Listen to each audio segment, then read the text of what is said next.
We're going to call the meeting to order. Representative Poston, if you had an opportunity to look at the minutes. Yes, Mr. Chair, I have. I'd like to move the minutes from February 19th. Okay. All those in favor signify by saying aye. Aye. Opposed, same sign. The minutes passed.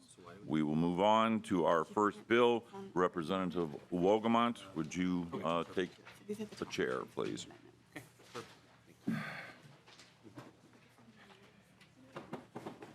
You know your motion?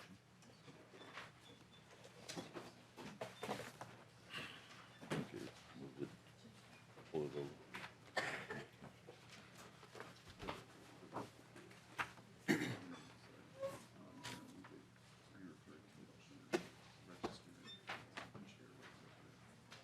Okay, Representative Wolgamott, I understand you're going to move to refer this to the General Registry. Is that correct? So moved, Mr. Chair. Okay. Proceed. Jack? Mr. Chair and members, I'm here this morning to present to you. Hold on just a second, Representative. Sorry, Mr. Chair. I think this needs to go to Ways and Means.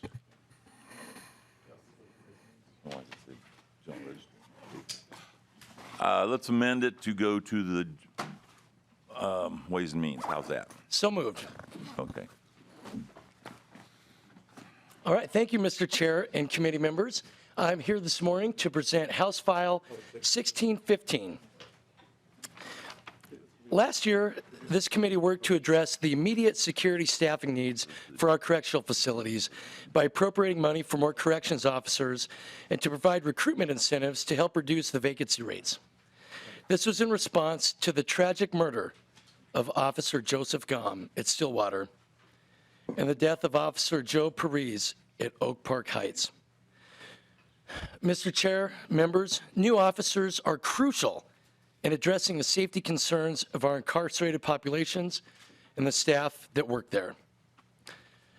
More COs, however, are just one piece of the puzzle for an effective safety and rehabilitative correctional program. In addition to the deterrent effect and reactionary nature of security personnel, we need to address the serious lack of vocational and therapeutic resources available in correctional facilities to the facility residents that provide behavioral modifications proven to reduce and prevent violence in the facilities and help residents get the programming they need to reduce the likelihood of recidivism. Mr. Chair, members, this bill, House File 1615, provides an additional 176 support and clinical staff in state correctional facilities. It was heard last year in this committee, but Mr. Chair, members, we've got to take action on this. We are here again to keep this issue alive going into next year's budget session. The stakes are too high and the consequences are too dire. With that, Mr. Chair, members, I'll turn it over to my two testifiers, and we'll be happy to stand for any questions. Devin, you know how to do this, right? Yeah. Thank you, Mr. Chair. My name is Devin Bruce. I am the Public Affairs Coordinator for the Minnesota Association of Professional Employees. We are a union that represents over 15,000 state employees across all state agencies and boards, including clinical and programming staff in the 11 state correctional facilities. To ensure our member has enough time to talk about her story and her experience in the Lionel Lakes facility, I'll be pretty brief. The OLA report on safety and security in our state facilities was not a surprise to anybody that works there. As Representative Wolgamott stated, we began work on addressing the critical situation of hiring more officers to provide security to our incarcerated population and our staff, but without giving resources to the clinical, vocational, and support staff. Programs that, as the OLA report cites as a vital piece to offender behavior modification and rehabilitation, will continue to treat the symptoms instead of attending to the underlying causes. The vast majority of our residents at our facilities will be released back into the community. We need to ensure that our staff have the resources they need to ensure that reentry is successful. And with that, I'll turn it over to Ms. Winsberger. Good morning, Mr. Chair and committee members. My name is Robin Winsberger, and I work for the Minnesota Department of Corrections at the Lino Lakes facility.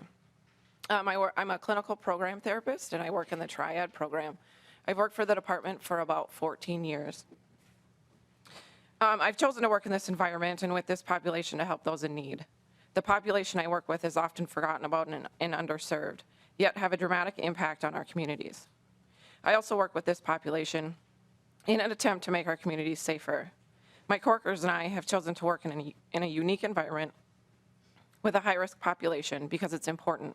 We put ourselves at risk daily to help people change and make Minnesota safer. The Lino Lakes facility is the treatment facility for the department, so any offender that is sent to the Lino Lakes facility is there to do either substance abuse treatment or sex offender treatment. The program in which I work offers substance abuse treatment. We serve offenders with substance abuse disorders. We also challenge thinking and beliefs related to their criminal behaviors. Most clients participate in the program for about 4 to 7 months. This length of time in treatment offers them a chance to address issues that result in their incarceration and the victimization of our communities. Currently, in the Triad program, we have several vacant positions. The unit that I work on is fully staffed with 6 therapists. We currently only have 3.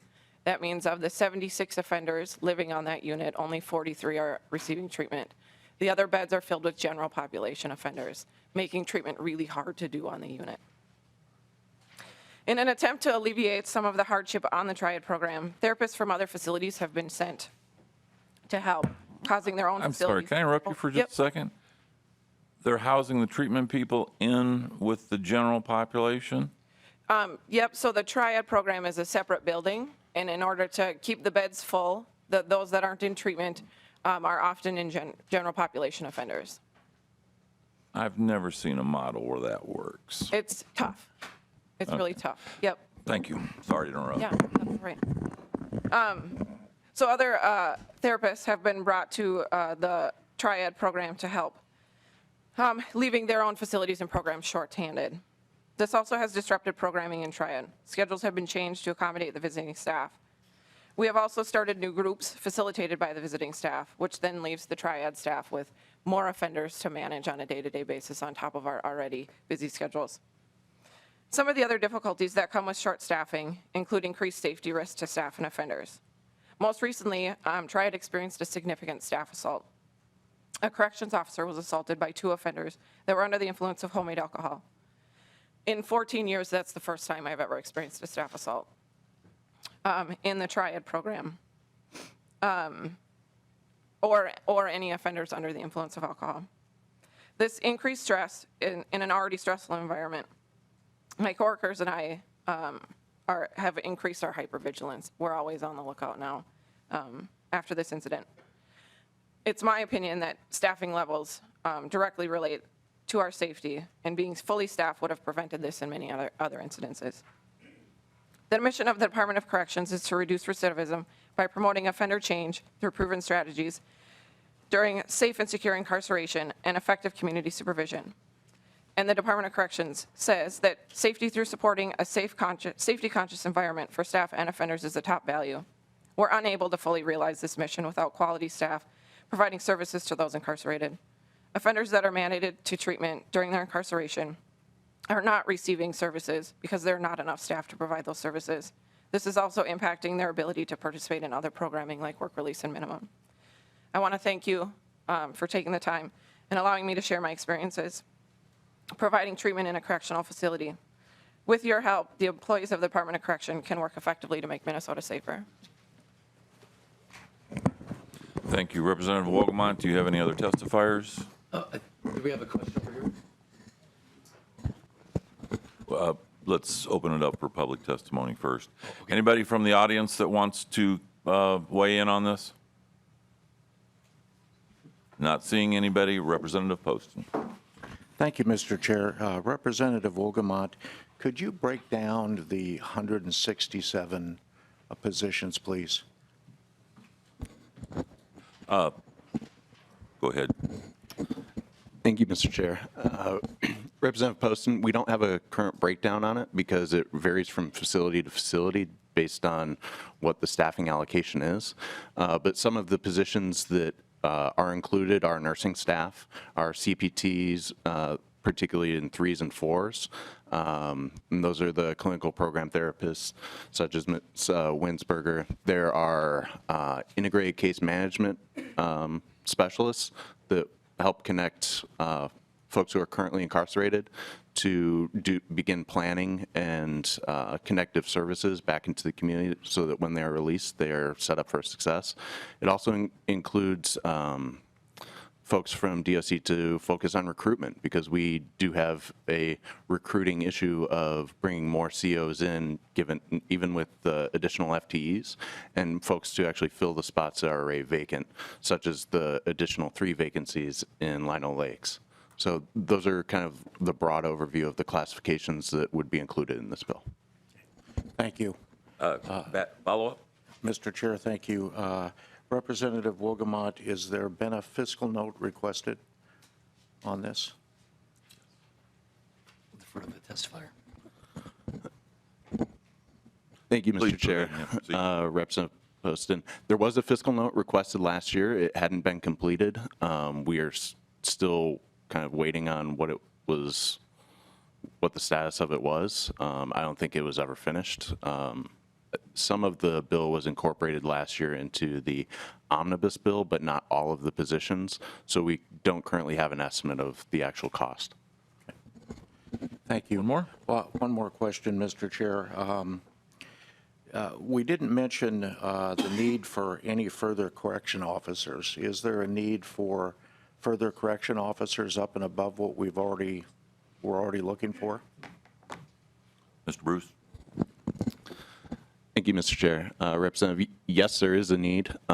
We currently, however, are having, as was related when the OLA report was released, that there is a difficulty in actually hiring into the positions under some of the new contracts. There are recruiting incentives and higher pay scales. So hopefully, coupled with that and with this bill, where we have more recruitment staff, we can hire into those positions and fill the ones that are already vacant. I think from the last numbers that we heard over at Stillwater, there's over 50 vacancies. And that's for FTEs. It's not necessarily positions, but we still do have a shortage in staff everywhere. And that compromises security of both the CEOs, the population, and our clinical staff. Thank you, sir. Thank you, Mr. Chair. Representative Novotny, he got you already? Anybody else? Quick comment. Last couple years, the Blue Earth County Jail, I really wanted to put a treatment plan program in there. The thing that tripped it up was we could not dedicate an entire housing unit, and pretty much was under the impression that unless we could do that, we were wasting our time. Back to the fact, though, that a busy resident is a safe resident. And if they have some hope and they think they're making some progress, things will get a lot safer. Thank you so much for bringing this bill forward. We'll lay it over. Next. Whoops. I'm being corrected again. What? We're going to lay it over. Thank you. Thank you, Mr. Chair.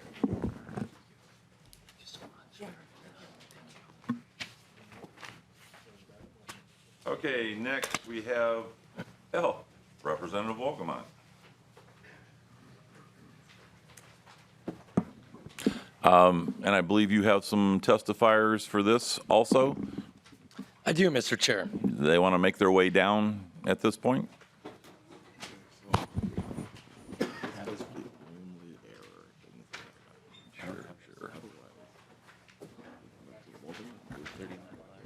Mr. Chair. Representative Poston? Sorry to interrupt you, Mr. Chair. We do not have this bill in our package. You don't? I haven't looked at it yet.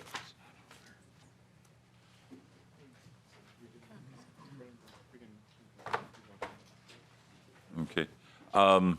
Do we have a page available? You're going to jump on it? Okay, good. All right, we're going to move on to Representative Christensen. We'll come back to this one in just a second as soon as we get some copies of the bill. My apology, guys, that wasn't in there.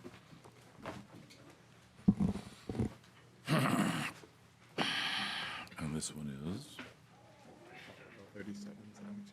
referred to the Ways and Means.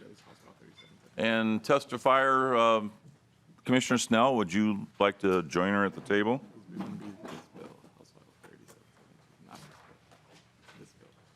That's slavery. That's not Lesch either. You're pretty sharp. Okay, Representative Christensen, your motion is to refer this to the general registry, is that correct? Yes, Mr. Chair. You want to make that motion? So moved. Okay, proceed. Thank you, Mr. Chair. I am here today with Commissioner Snell to introduce HF 3772 to you. HF 3772 is a Department of Corrections agency bill that combines 6 different changes into one proposal. While the commissioner will help run us through these and explain the need for them, I wanted to remind that several of these provisions passed this committee in the House last session as part of my bill HF 2127. As part of that bill, you heard and passed language for the Red Wing per diem change and the DOC Medical Director Authority proposal. You also heard the proposal pertaining to DOC's fugitive apprehension unit, the law enforcement unit within the Department of Corrections. However, this bill does have updates to that language that the Commissioner can talk more about. In addition to last year's proposals that you heard, as part of my bill, we also have provisions to mandate the department to provide feminine hygiene products, a basic dignity issue for women who are incarcerated, and update some outdated language in 2 statutes related to corrections functions. Without further ado, I'll hand this over to Commissioner Snell. Commissioner Snell, please. Good morning, Mr. Chair, members. These change items really reflect an updating, as Representative Christensen pointed out. I'll just touch briefly on them, and then answer any questions you may have. The issue around feminine hygiene products being offered and ensuring that happens really stems from an issue that occurred, many of you will recall, where there was a supply issue at the DOC, and that became an issue. And I think this bill really sets in place a state policy that mandates that be provided at no cost to people, regardless of the supply issues that we may face. And second is the fugitive apprehension unit, as Representative Christensen pointed out, that this was in the bill last year. What is expanded in this is that one of the things that we see is that we have staff who are our law enforcement, our peace officers, and they conduct a variety of investigations that occur in the facilities and are on the facilities' properties. And what we want to do is ensure that they have the legal authority to conduct those investigations, certainly in consultation with local law enforcement agencies, but ultimately that they have the ability to conduct those investigations and make presentations of those cases to local county attorneys. The medical director decision-making really is for those people who, inmates who may be in a medical setting, who do not have people who can make decisions on their behalf. This would allow the medical director at the DOC to make decisions on their behalf, which has and periodically does come up. There's also some slight changes in language, updating of language related to the cultural programming and services in that American Indian counseling bill, counseling language that was in law since, I believe, 1985. And this just updates that to make it more current. That came about as a result of consultation with tribal communities across the state. And then finally, we focus some on the billing issues related to confinement of juveniles and removing punishment as a goal of intensive community supervision. We believe that intensive community supervision is really about ensuring reintegration, successful reintegration, and punishment should not be a fundamental objective.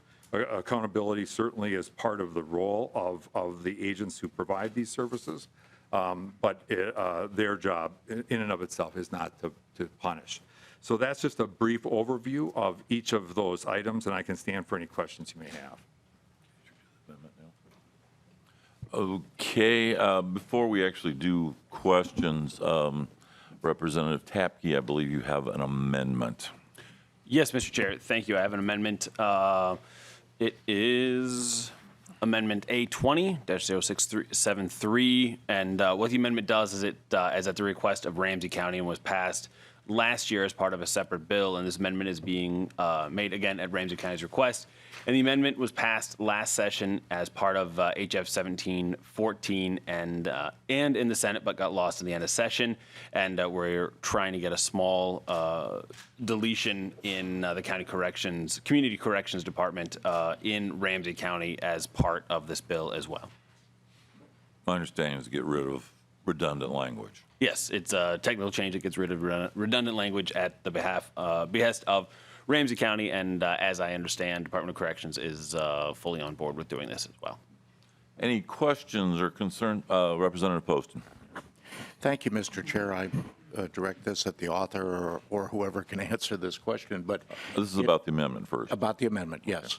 It looks like the A20 0673 amendment is repealing the Ramsey County Community Corrections Department. And you know, I'm a little confused by that, if you could explain that. I'm calling a friend, Representative. Thank you. Introduce yourself for the record, please. Good morning, members. My name is Chris, C-H-R-S, last name Crutchfield, C-R-U-T-C-H-F-I-E-L-D. I'm the Deputy Director of Ramsey County Community Corrections. Mr. Chair, members, the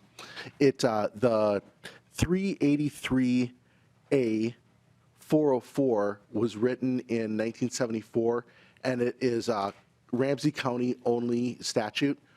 All the other corrections counties are follow 401, which is the Community Corrections Act statute, and we would simply want to follow that. So getting rid of this doesn't get rid of our department. It just allows us to follow the modern Corrections Act statute, which we would like to follow. Very good. Thank you, sir. Thank you, Mr. Chair. Any other questions, comments, any concerns from the audience? Okay, all those in favor of the amendment signify by saying aye. Aye. All those opposed, same sign. The amendment is added. Okay, so now, did we do public testimony on yours?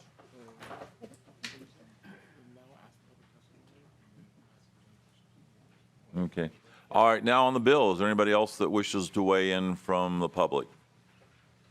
Not seeing anyone. Questions from the committee? Not seeing any of those. We will refer this to the general registry. All those in favor signify by saying aye.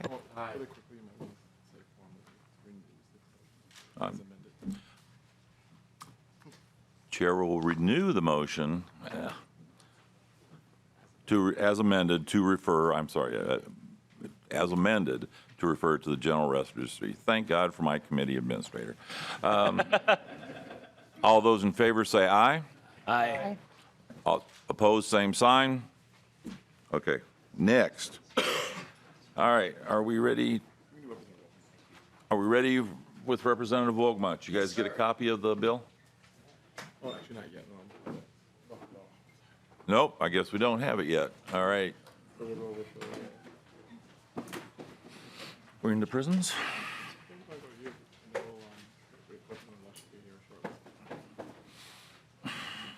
Okay, I think I'm going to just do it from here. All right, the next person up is me. Unless somebody has an objection, I'm going to do it from right here. Local, well, no, I guess I better not. I will be down there. Representative Wolgamott, do you want to come take the gavel?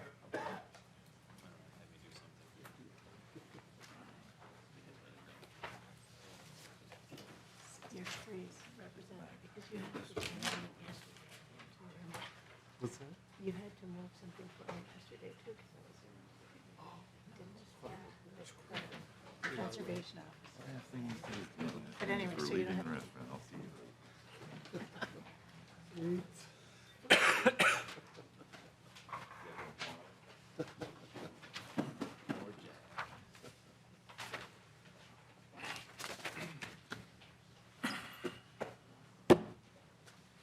Okay.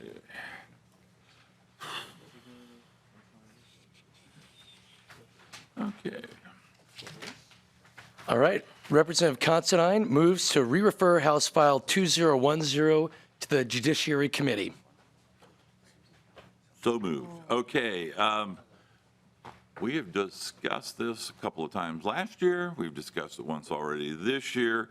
The last thing that brought it back here is we had some concerns about data privacy. I believe those have been ironed out. If they haven't, I'm pretty sure that Chair Lesch will make sure they are in the Judiciary Committee, which is where we're referring it to. Would you like to say a few words? I'm Brett Onstead, Correctional Officer with Ramsey County, spoke here last week. I'd just like to add that I think that this bill is very important. Recently, I had to defend a fellow officer who was not told until the moment before he went in to an investigation. And even during the investigation, he wasn't told what he was being investigated for. He was shown a video and asked to explain his actions, most of which weren't even related to the initial charge. This is kind of a common practice, and it's not in line with what police officers and peace officers are allowed to do or given the rights.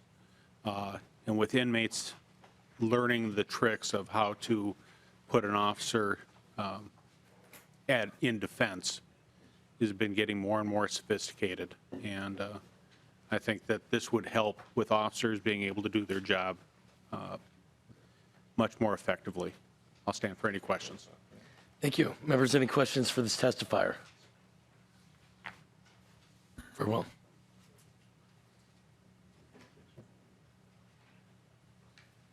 Yeah, Mr. Chair, I understand that you have an amendment. Representative Considine moves to amend House File 2010 with the A3 amendment in order to put the bill in the shape that the author would like it. Representative Considine, would you like to explain the A1 amendment? That's the one that has to do with data privacy and tightening it up so that we make sure that we're within the guidelines that have been established by the state of Minnesota. Well, members, any discussion or questions? Representative Poston. Thank you, Mr. Chair. Chair Considine, I'm still a little bit confused about the amendment. Could you explain it in a little more detail, please? Chair Considine. I'm going to pass that one over to Mr. Fromke. Mr. Chair, my name is Gus Fromke. I'm with Teamsters Local 320. The concern was brought up by MECAC, which is the Community Corrections Organization. And they basically looked at the statute currently for peace officers, where the peace officer has the ability to sign whether they want the investigation or the complaint to notify their exclusive representative, which would be their union representative.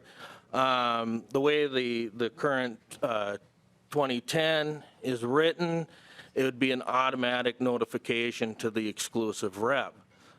We decided that we wanted to keep the notification, but we also wanted to allow the officer to withhold any of the information in the investigation from the exclusive rep if that officer does not want to share that information with their exclusive rep. So essentially, a notification will still go to the exclusive rep that there is an investigation, but it will have none of the details included in it.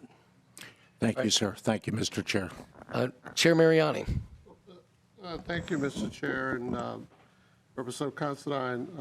And so we spent a couple of weeks talking through the intricacies of this in my office, and I really appreciate Gus's description of it, because what we're trying to do, members, is to really balance out this issue of the rights established under law and through negotiations for the representative of the individual and the data privacy rights of the individual. That can get a little tricky. I think you hit a really nice sweet spot with this language, but Mr. Chair, and to Representative Paulson and the other committee members, this bill is going to be referred to judiciary, I believe, and that's where we'll have a much deeper dive into the data privacy conversation. So this won't be the end of that discussion. That's an appropriate committee to do that with all sorts of folks on both sides of the aisle who are experts on data privacy issues. Very well. Any further discussion on the A1 amendment? Very well. Very well. Representative Considine moves to amend House File 2010 with the A3 amendment. All those in favor, say aye. Aye. All opposed, same sign. The motion prevails. House File 2010 is before the committee as amended. Mr. Fromke, did you have any further testimony to provide?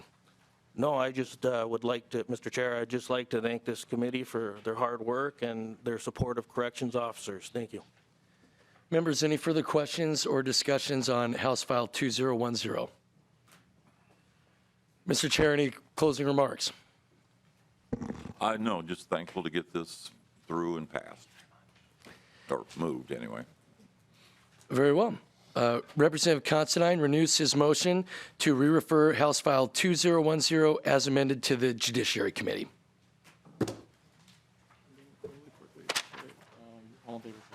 All in favor, say aye. Aye. Those opposed, same sign. The motion prevails, and House File 2010 has been re-referred as amended to the Judiciary Committee.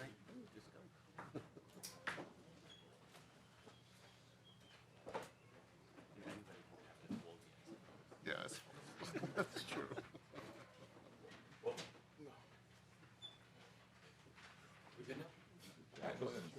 Keep going for a while. Oh, you're good? Yep. No, never mind.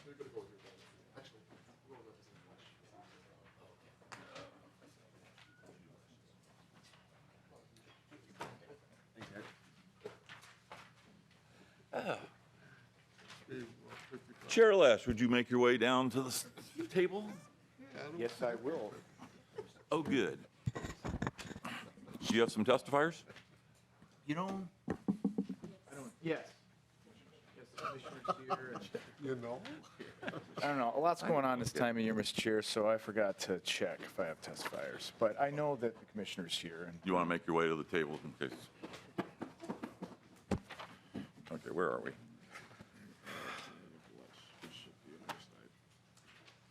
Are there any amendments? oh, thank you. Awesome. Well, before we get started, I just want to thank Chair Lesch for digging into data privacy so well. I personally detest digging into it, so I really appreciate the fact that you do this in judiciary. So proceed. Thank you. Thank you, Mr. Chair. You want to move it? Or We can't, I'll vote, Mr. Chair. Chair Mariani moves Chair Lesch's House File 3008. two ways and means. Thank you, Mr. Chair.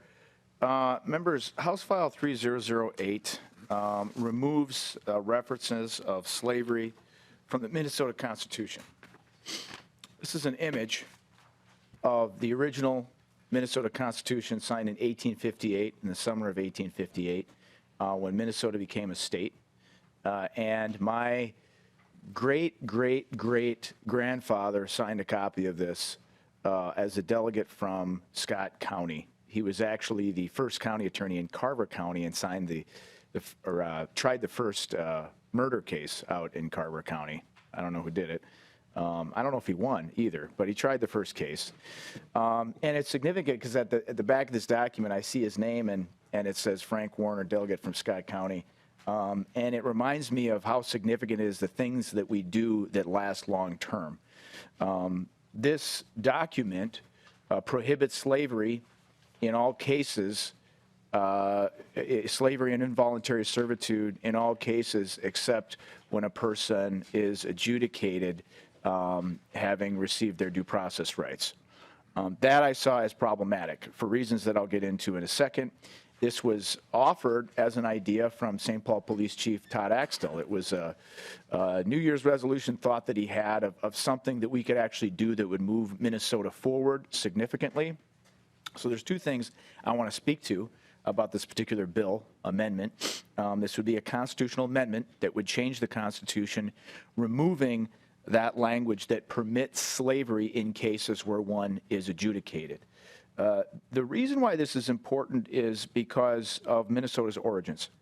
If you go out to the rotunda and you see the statues of the people that are out there, you see the indicia of the beginnings of our state. If you go to Washington, D.C., you'll see statues of the founding fathers and George Washington and the battles of the American Revolution, because that is our nation's origin story. This country is founded on a narrative of what it means to be free, and the folks tossed tea into the harbor at Boston Harbor because of taxation without representation, and the bad King George who didn't allow us to govern ourselves. It's our nation's origin story. But Minnesota's origin story is the Civil War, because that's what happened when we became a state. And it's a very significant aspect of our origin story as well. The boot of that's rubbed from the brass right outside the Capitol or the House chamber is Colonel William Colville. If you exit the House chamber and go to the right in the rotunda, that's Colonel William Colville. There are other folks up there too, statues of folks who have significant, I guess, parts of our origin story of our state. But the reason why that's important is because only a few years after the Minnesota Constitution was signed, the pivotal question of whether slavery would be allowed to continue in this nation was resolved through violence. And that's when our nation went to war with itself. So when the Confederate troops fired on Fort Sumter, it was actually cadets from the Citadel in South Carolina, fired on Fort Sumter. Alexander Ramsey, who was governor at the time, our second governor, he was a very anti-slavery governor as well. The previous governor, Henry Sibley, was not so much. We had folks coming to the state who would bring their slaves to the state, including folks like Dred Scott, who was at Fort Snelling and gave rise to the Dred Scott versus Sanford case in 1849. And there was a question about, well, we want these southern plantation owners to come up and spend money on vacation, and we can't totally be anti-slavery because they need their money. Alexander Ramsey was very anti-slavery and went straight to the White House and committed troops from the Minnesota to the preservation of the Union and the question of whether slavery would go on. Now, at the beginning of the Civil War, people know that it was a question, like, what was this war about? Was it about preserving the Union? Or was it about that critical social question of the time, which was crescendoing into the question of whether slavery would be allowed to be continued in this state? And by the time of the middle of the war, the Battle of Gettysburg, it was generally an accepted fact that the war was about whether or not slavery would be allowed to continue in the state at all. Most folks would agree that Gettysburg was the decisive battle of the war. It was when the war turned. And the decisive day of the 3 days of Gettysburg was the second day, and the decisive engagement of that day was the Battle of Plum Run. The reason that the Battle of Plum Run is important is because several hundred Minnesotans decided it. On that day, these several hundred Minnesotans who were led by Colonel William Colville on a several days forced march, Colonel William Colville showed up in manacles. He was under arrest at Gettysburg because he had allowed his troops to rest for an hour to get the sand out of their boots when they had crossed a stream in Northern Virginia. And command said, absolutely not, there's a battle raging, you get here now. He had allowed his troops 1 hour to rest, so he was arrested. And he showed up on Cemetery Ridge at Gettysburg in handcuffs. And as he was being unhandcuffed, General Hancock on the top of Cemetery Ridge, where the Union was besieged, saw the 28th Alabama charging down the hill from the other side. The line needed to remain intact. The 28th Alabama had troops that were going to divide the line. And General Hancock said to Colonel Colville, you see those colors, referring to the 28th Alabama, take those colors. So those several hundred Minnesotans who crested the top of Cemetery Ridge quickly saw that they were outnumbered 10-1. And they charged anyway. They knew when they crested that ridge that they were dead. Every single one of them knew that they were dead. These were Minnesotans. And at that time of the war, they also knew that what they were fighting for was whether slavery would continue in this nation. Not a single one of them fell out. Every single one of them marched through. And I'm sorry when I get choked up about this, because I was the battalion historian for 2 of the 135, which is the successor unit for the 1st Minnesota. And so I study this closely, and I still get choked up when I think about every single one of these Minnesota farm kids charged to their deaths on purpose so that slavery would end in this nation. I feel a little bit ridiculous getting choked up about it, but because it's 150 years ago. But that's why this is part of our origin story and why we need to get rid of it. It's really important that there's no way that slavery should ever be allowed, because our origin story of Minnesotans meant that our forebears died to this end. So the fact that there's a remaining question that slavery should ever be continued, I think it's really important that it be excluded from the state constitution. The legacy that I cannot speak to about this, okay? My legacy is Irish, and the Irish certainly weren't treated very well, okay? But it's very different from having a legacy of chattel slavery. The idea of ownership of a person. Yes, it has a long history throughout human history. All peoples, all nations, all races enslaved each other. We finally get to this point in the middle of the 19th century where we finally get the sense of, okay, you know, this is kind of ridiculous. We need to end this.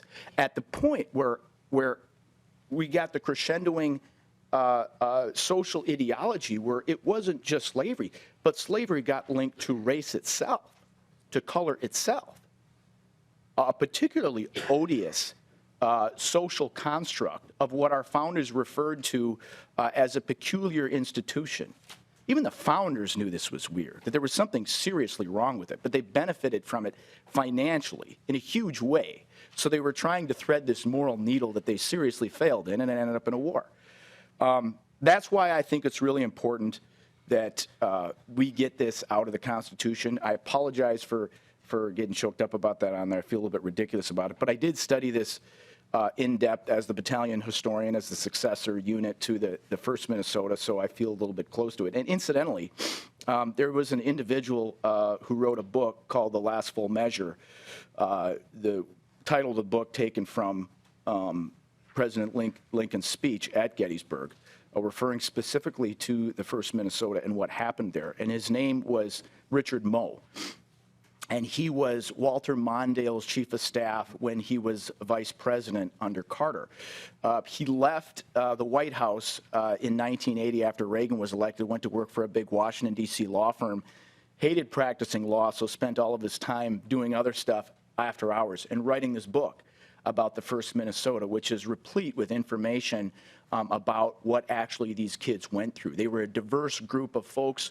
They knew they were fighting to end slavery. They didn't necessarily think they had a personal stake in it, but they believed in it because of the ideology of it, because that idea of freedom was still very present for all these folks who were new Minnesotans and they thought it was important. I think because of that, it is our legacy, it's our origin story, and we should think that it's important too. So I'd ask for your support.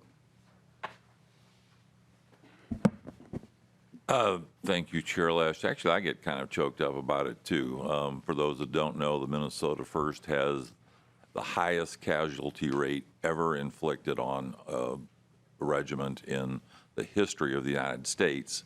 And the next day, they decided to take it easy on them, and they stuck them right in the middle of the line where it was going to be nice and safe, and that's where the Pickett's charge took place, and that's actually where they took the flag from Virginia and brought it back. My great-great-grandfather packed up the family and left Arkansas to come. He was on the railroad to come up here, got off in Mankato, and then died outside of Nashville, Tennessee. So, yeah, I get a little choked about it, too, and it really irritates me when I see that cracker flag. Sorry, a little editorial there. Sorry. Chair Mariani. Thank you, Mr. Chair, and Representative Lesch, and thank you for bringing this bill forward. And I've had conversations with you and with Chair Considine and other members of this body who have, within family memory, the incredible trauma and sacrifice that Americans made to end slavery. And I have to tell you, I'm not an original Minnesotan, I'm a Puerto Rican, but you know, I share in that pride of this state standing up for some of the most core virtues that any race should have and any nation should have. And I, as a member of this body, want to be able to continue to honor you know, the incredible sacrifice that they made. You know, I've read some of the letters, Mr. Chair, that young Minnesotans were sending back to mom and dad here during the war. And it's not hyperbole. They were clearly involved in a battle to clearly end slavery. They spoke of it, you know, as they wrote messages back to their parents. And so I think this legislation is in keeping with that spirit. I have a couple of very quick questions for you. The first one is just an obvious one. So we have language in the Constitution. I take it that in order to change that, we have to take action through this way, to get language before the people. So that's something that we don't have as a legislative body, the permission to do. Nonetheless, are there other ways in which we can take statutory action? And in particular, I'm interested in, I know Colorado did something about this recently. Maybe if you're aware of that, you can share a little bit about what they did. Yes, Mr. Chair and Chair Mariani. So Colorado is the only state so far that has successfully amended their constitution via ballot measure. Okay. And other measures now exist in Utah and Nebraska. And in our last hearing, actually, we had a fantastic testifier from a professor from St. Cloud State who I gave great answers as to why this language is in there. This language, which is mirrored in the U.S. Constitution and these constitutions in these 26 other states, comes directly from the Northwest Ordinance of 1787. And so that's why it's there. We could, you know, potentially amend this via statute as well. But, you know, with the constitutional language being in there, it's problematic. So if there was a conflict between our statutory language and Constitution, the Constitution would win out, hence the amendment. Well, and Mr. Chair, Representative Lesch, there are many that would argue that that the mass incarceration state that we slid into, in my opinion, in the last couple of decades, in many ways is a proxy for the taking away of liberties of people based on the color of their skin. and obviously through the filter of criminal, being accused of criminal activity. But nonetheless, the statistics are just obscenely shocking about who's in jail and who's not. And it seems to me that for us to live out our values of freedoms and liberty, we can't be blind to the incredible power of racism and the way it works implicitly on our psychologies and the way we view the world. And so I think that your proposal is not just words on paper. I think it's about continuing to shine a light in as we move toward that more perfect union of humanity. And the work is not going to cease. We're going to continue to push on criminal justice reform, on the relationships between our law enforcement, which we need and we honor, and communities, which is another way to say that this is good anti-racism work that this proposal represents. And I'm proud to support it, and the work is going to continue to be very difficult, even with passage of this, as we work to better ourselves as citizens and human beings. So thank you, Representative Lesch, for this legislation. Thank you, Mr. Chair. And Chair Considine, I appreciate you bringing that up, Chair Mariani, because, you know, as a guy who grew up white in the suburbs, Irish heritage and Silesian heritage, my Silesian great-grandfather fought in the war. He wasn't at Gettysburg, but he did fight in the Civil War. I've had to think a lot about what this means of the legacy of that, what the founders referred to as a peculiar institution in our nation's history, and how it was relevant to me. And I think the conclusion I came to over the decades of trying to learn this and study this and represent the folks I represent was having to decide whether those words that we learned in sixth grade civics that said we take these truths to be self-evident, that all men are created equal, if I really believed those. I mean, do we really believe them? And if we do believe them, we have to look at ourselves in the mirror as individuals and as a nation and say, what in the hell is going on? Why do we have these massive disparities? Because if we believe, A, that everyone's created equal, and B, there are massive disparities on the back end of justice and due process, something is seriously wrong. And it's a systemic problem. We're inclined to blame individuals or groups or whatever, and it's not. It's all of our fault that we have created this system over time. So it's my hope that this is a part of how we can help to undo that, albeit maybe even a small way. So thank you, Mr. Chair. Representative Poston. Thank you, Mr. Chair. Chair Lesch, I just want to say thank you for bringing this forward, and thank you for the history lesson this morning. Did we do public testimony? We did? Well, we didn't. Public testimony, or we'll start with, I'm sorry, Commissioner Snell, you're first. Good morning, again, Mr. Chair and members. First of all, I just would like to say, I, for one, and I think has been mentioned by several of the members, I'm grateful for the lesson and really, frankly, for the emotion with which this comes forward. I think, as Chair Mariani points out as well, these issues are foundational to what we stand on and what's happening today. We spend far too much time admiring the problem of disparities within our system. And I think this is a way of going at and looking at the foundational issues that ultimately result in and create the conditions with which these disparities can exist and flourish. I just want to offer a couple of quick comments. First of all, representing the Department of Corrections, I will just say that we believe that slavery and involuntary servitude in any form are abhorrent and have no place in Minnesota. without exception. To this day, communities across our state continue to grapple with the impact of the legal enslavement of human beings in our country, and will continue to do so for generations to come. Slavery or involuntary servitude as punishment for a crime is a gross violation of human rights and should not be condoned, let alone written into Minnesota's Constitution.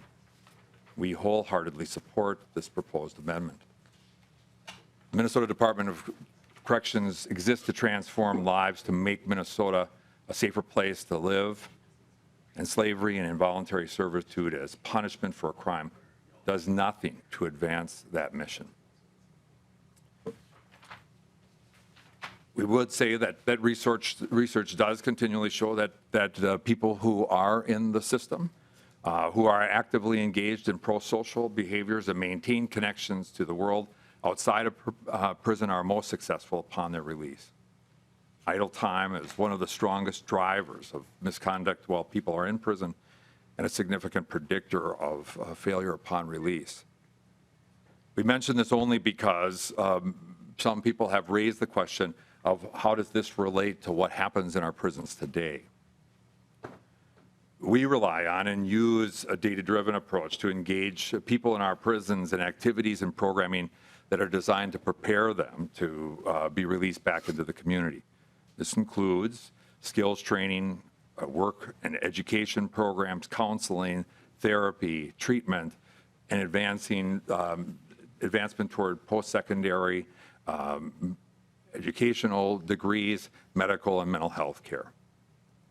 We do require people who are in our facilities to engage in some form of programming. This can be programming of oftentimes of their choice. This could be a job, it could be school, or other programming that the department offers. At the end of the day, all these programs are designed to help people prepare for release and full reintegration and acceptance into our community. With that, Mr. Chair, members, I would stand for any questions, but we are grateful that this measure is being considered and stand in full support.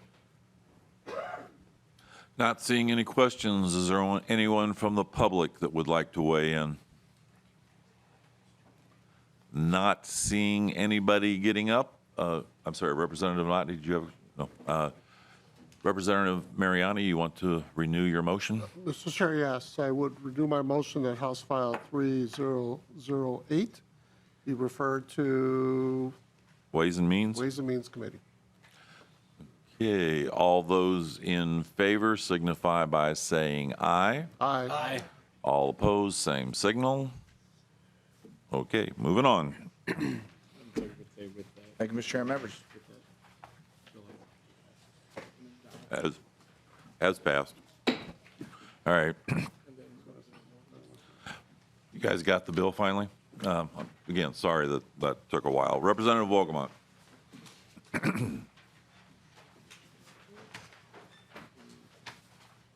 Where are we at?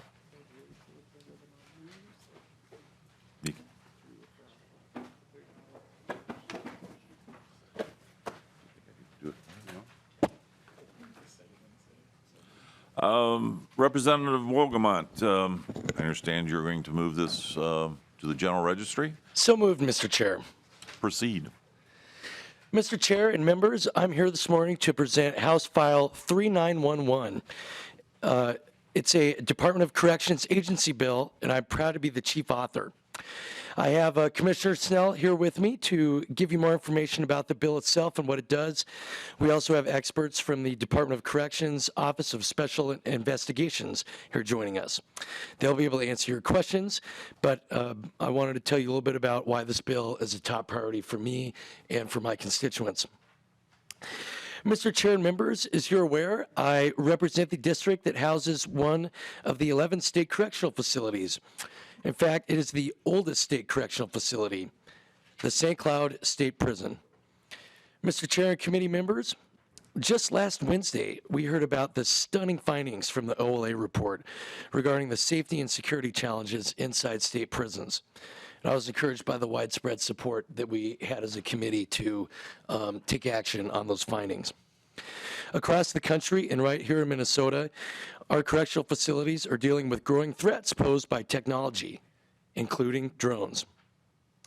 Advancements in technology make certain aspects of corrections safer, but others raise new challenges.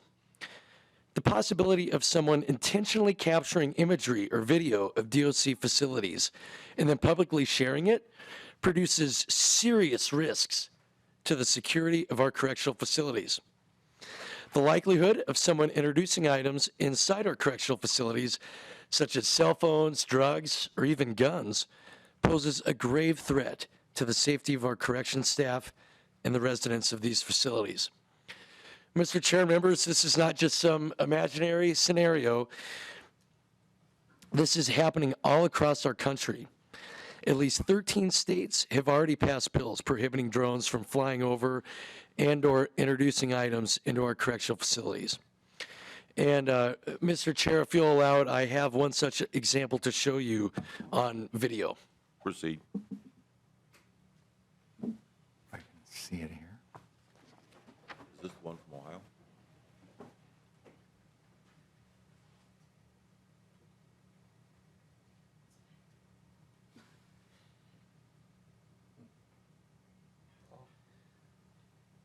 So this is a drone dropping off a cell phone.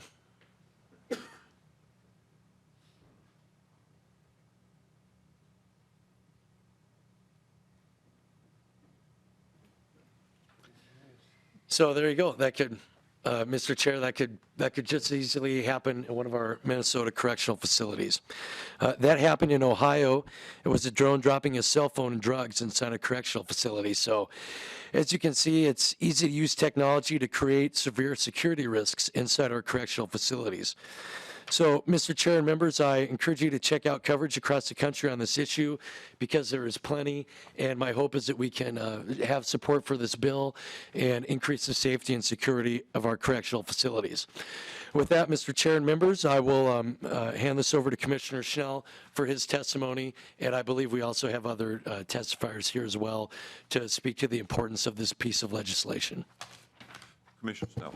Once again, good morning, Chair, committee members. Paul Schnell, Commissioner of Corrections. First, I want to say thank you to Representative Wolgamott and all the co-authors for supporting this agency bill.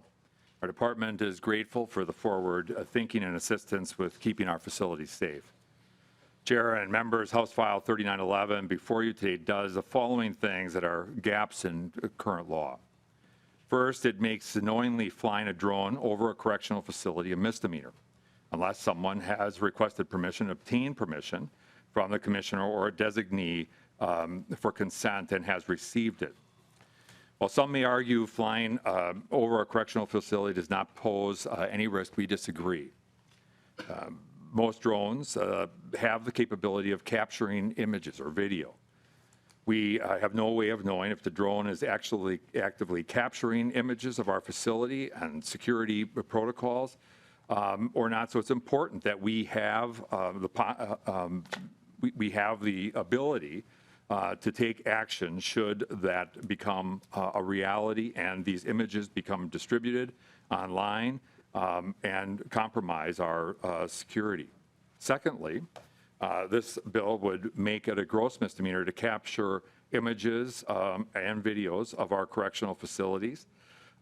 And third, it makes it a gross misdemeanor to introduce any items inside a correctional facility via drone that are not already covered under the Minnesota Statute 243.55, which addresses issues of contraband, but largely only covers controlled substances, alcohol, weapons, and the like. Cell phones and other types of information, notes, communications are not covered under that law. As Representative Wolgamott stated, at least 13 states have already passed this legislation. And speaking with the commissioners and my role across the country, this remains a top security concern for all of my peers. Even our neighbors in Wisconsin have passed such legislation into law already. How big is this problem in Minnesota? We don't know the full scope yet, but we are actively trying to put together numbers.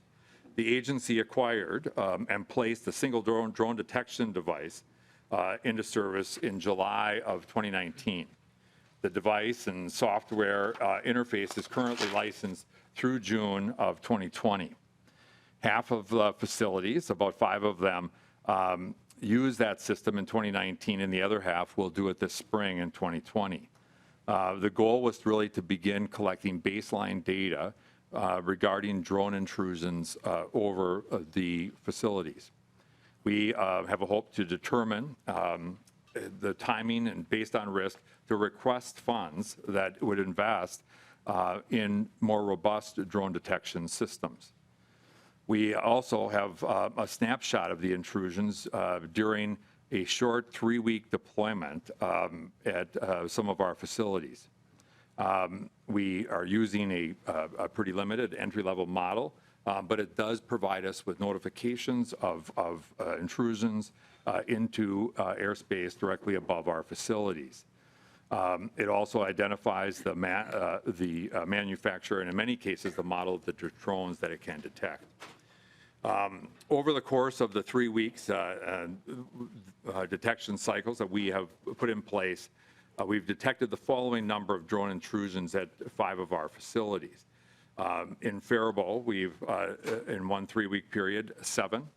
Stillwater 15, St. Cloud 4, Oak Park Heights 1, and Lino 4. We were to project that out annually. In Stillwater, as a for instance, we're talking about 260 drone intrusions during the course of a year, 120 in Faribault, about 70 at St. Cloud, about 70 in Lino. And as you can see, this is a growing concern and issue. Our bill essentially helps us get ahead of that curve, and we would ask for your support of this bill.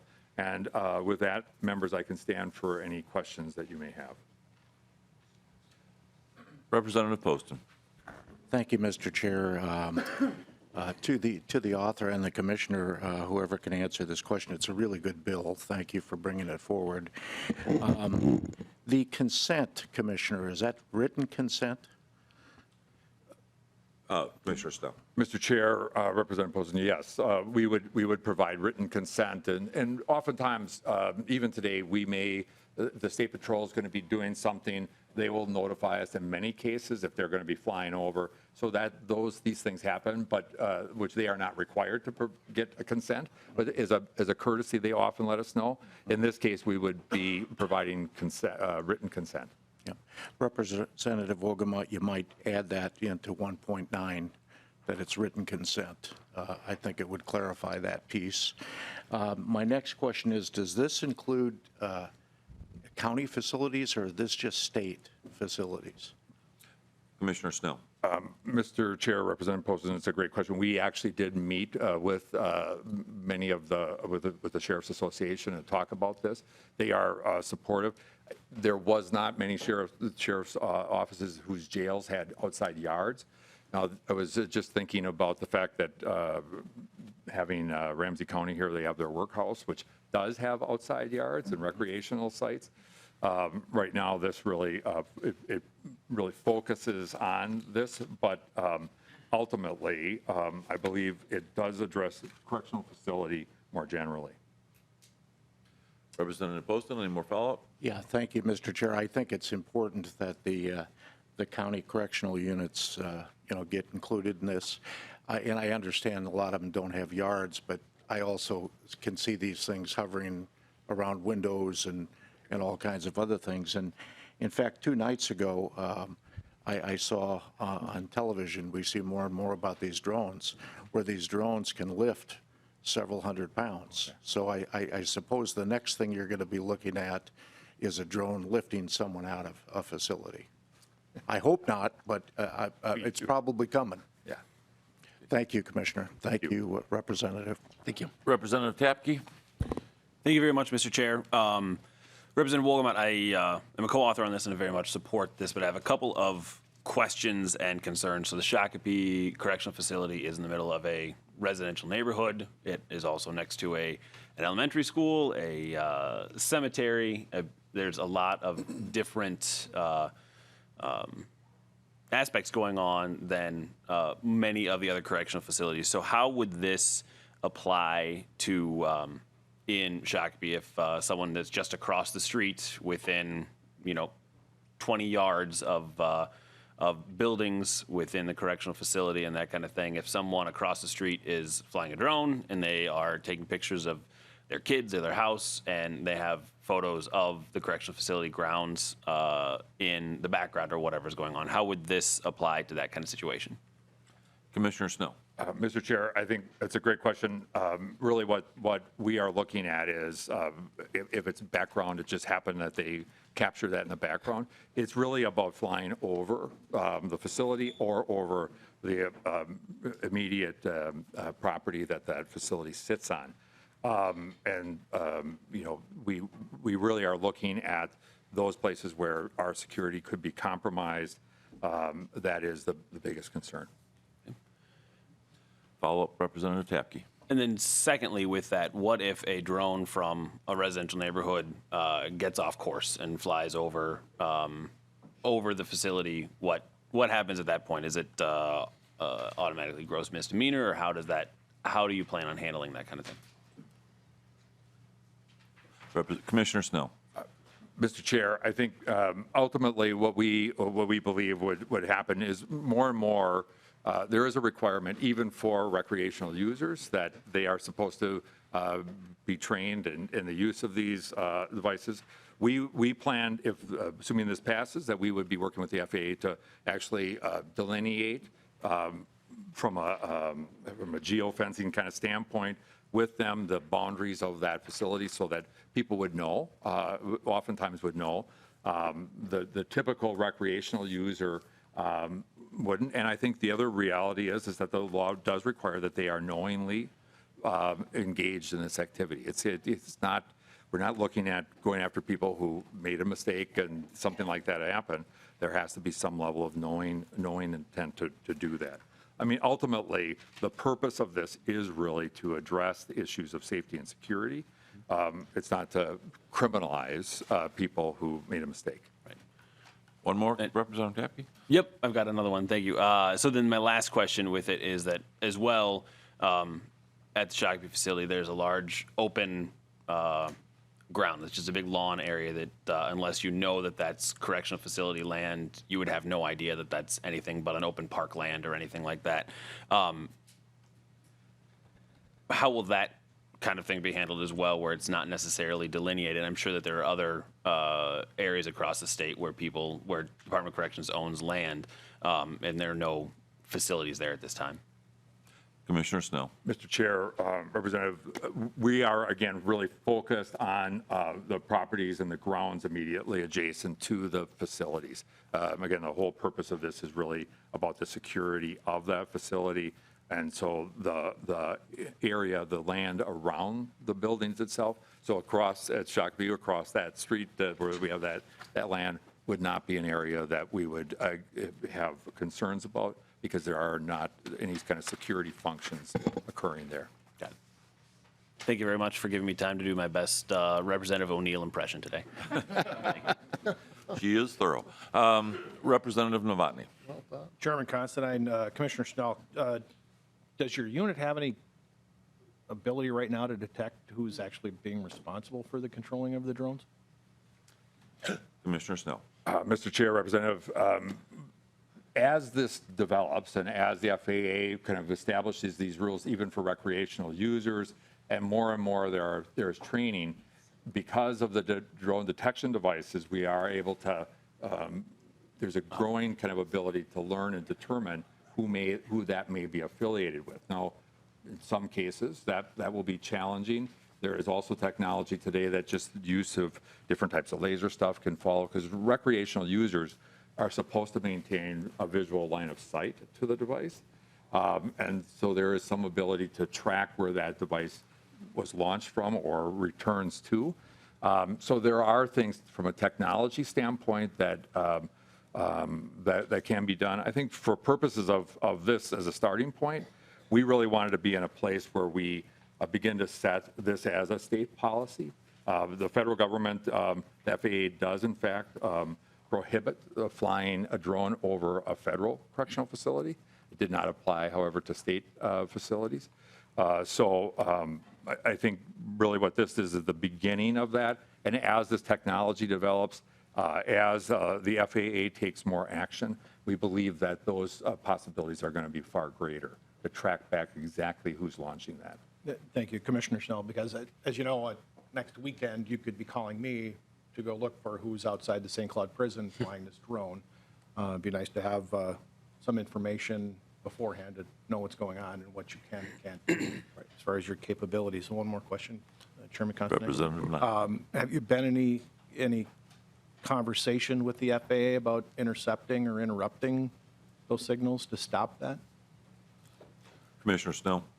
Mr. Chair, Representative, if this passes, we would be working with the FAA, which would really then establishes those boundaries so that flight, for commercial drone pilots, flight paths that are submitted to the FAA actually are approved and reviewed by the FAA, those things get addressed. As I think across the country and in talking with my colleagues around the country, more and more there are conversations that are happening with the FAA to address the safety and security concerns and ultimately to be able to better track. The challenge for us, as you know, is the recreational user because today you can buy a pretty sophisticated drone that can carry a small payload. Any of us could do it for a relatively small amount of money. And so the ability to fly into or over a correctional facility, drop something or land something would be fairly easy today. And I think as this technology advances, we need to be more on top of the ways that we address them and track back where they're coming from and what exactly the purposes are of people flying them. Well, thank you, Commissioner Snell, but just to follow up on that is we're not that far away from the drones that have the capability of taking out smaller persons. So that would be, I'm suggesting now is the time to start having that conversation with the feds and the FAA. I know from working with security at the Monticello plant and the perimeter of there are devices available. It's a matter of what the FAA will give you permission to do. So it'd be nice if we started looking at a proactive standpoint as opposed to a reactive standpoint. I believe there's also technology on the horizon where you can actually put up like an electrical fence where the drone can only go so far and it is automatically stopped. But I think that's still in development. Okay, so.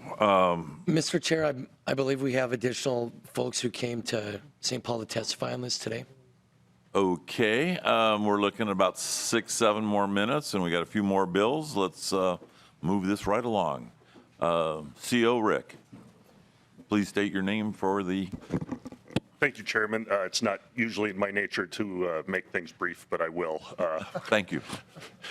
My name is Sergeant Rick Nyson. I've been at the correctional facility in St. Cloud for 27 years. One of those jobs that I've had over the years is our yard sergeant security officer.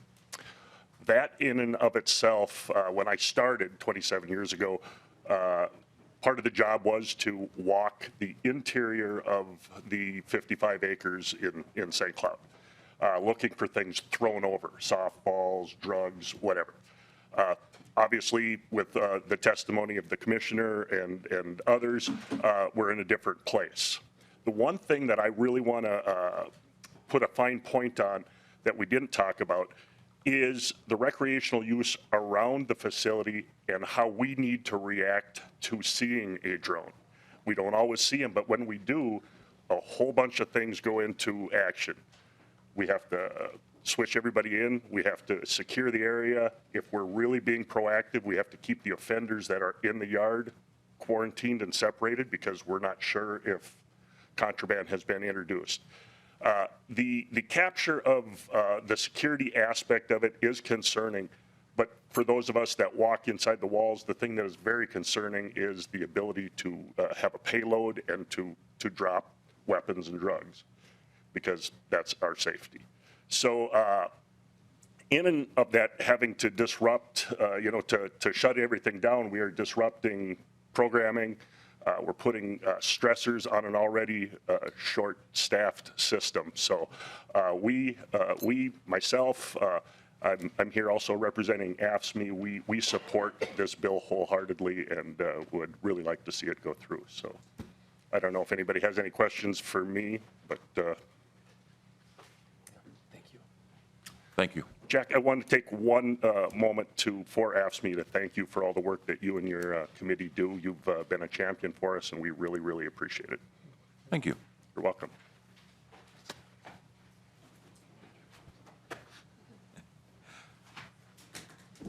You're up. You want to renew your motion? Mr. Chair, I renew my motion, and I ask for your support to make this, support for this bill to make our correctional facilities and the people who live there and the people who work there more safe and secure. Any more discussion? Okay, all those in favor signify by saying aye. Aye. All those opposed, same sign. Passes and moves forward. Okay, now, hopefully we can run through the next couple of things rather quickly. We're going to re-refer Representatives Edelson's bill without a recommendation. H 3109 is not in the proper committee of jurisdiction. Therefore, I move to refer the bill without recommendation. This bill will move to its proper jurisdiction without prejudice, meaning by moving the bill, the committee are not signing off on its contents, only reassigning it to a different committee. So I'm going to move that we re-refer this to public safety. Any discussion about that particular? Good. All those in favor signify by saying aye. Aye. Aye. All those opposed, same sign. Okay, we're re-referring that to Chairman Mariani's committee. All right, let's see. Representative Mariani, okay. As has been stated in public safety, it's my desire to honor last year's bills by not relitigating the same language we've heard and passed earlier in the biennium. For that reason, it's my intention that we pass these bills without testimony, debate, or substantive amendments. First one, Representative Mariani. First of all, is there anybody objecting to that particular? I'd like to know that now before I, okay. Good, thank you. Do you want to briefly, no, you don't want him to briefly? He doesn't do briefly? Okay. All right. Okay. Representative Mariani's bill on Intermittent Sentence Release Board. Can we do this all in one? Nope. One at each time. Okay. All those in favor? Representative Mariani moves to re-refer this to the general register. Any discussion? She's saying it's supposed to go to Ways and Means. Yeah. You get general register.